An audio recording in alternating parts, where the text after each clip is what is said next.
There's an old saying that those who do not know their history are doomed to repeat it. Maybe you've heard that. It's true. I want to put some things in perspective really quickly. The last few years have been literally insane for a lot of people.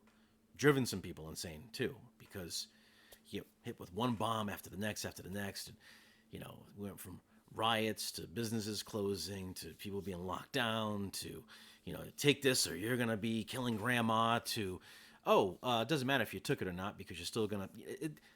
The psychological warfare that's been going on, the ideological, combustion that we've experienced, it's left a toll on some people. But those who know their history have a little bit of a different perspective on things. And I just want to maybe reel you into this by saying, imagine for a second that you were born in 1900, right? 123 years ago. At 14 years old, World War I hits. And that goes on to you're 18 years old. 22 million people are killed in that war. When it ends, just in time for the real pandemic, the Spanish flu. That hits the world, and that goes on for 20 years, and that wipes out nearly 50 million people around the world. In the middle of that, you turn 29 years old as the Great Depression begins. And that's no fun because unemployment goes to 25%. The global GDP drops down to about 27%, I think, and that runs until you're 33 years old. The country nearly collapses with the entire world economy along with it.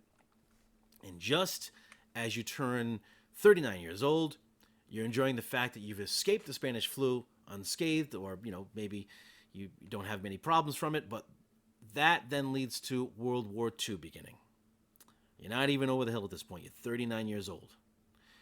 At 41 years old, the U.S. jumps into World War II, or they're pulled into World War II, as I should say. And then between your 39th and your 45th birthday, 75 more million people die in World War II, with another 12 million people being ruthlessly slaughtered in the Holocaust.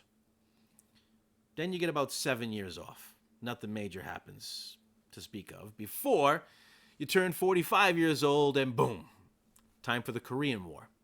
Another 5 million people are killed in that war. At 62 years old, the Cuban Missile Crisis nearly ends the entire planet.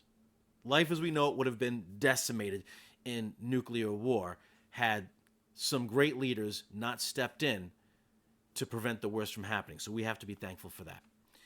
At 64 years old, 2 years later, the Vietnam War breaks out. And that doesn't end until you're 75 years old. 4 million people died in the Vietnam War. On top of all that, during your lifetime, you were born in 1900, during your lifetime, during that time span, and under the ideological banner of communism in China, the Soviet Union, North Korea, Afghanistan, and Eastern Europe, communism kills an additional 94 million people around the world. Just think about that for a second. Think about everybody born on the planet in 1900. How did they survive all of that and more that I haven't even mentioned? How'd they survive? Balls, right? Grit. They lived a life that we can't even imagine. They sacrificed in ways that we couldn't even perceive. A kid in 1985 would never think that his 85-year-old grandparent understood the trials and tribulations of school, for instance, or some other stupidity.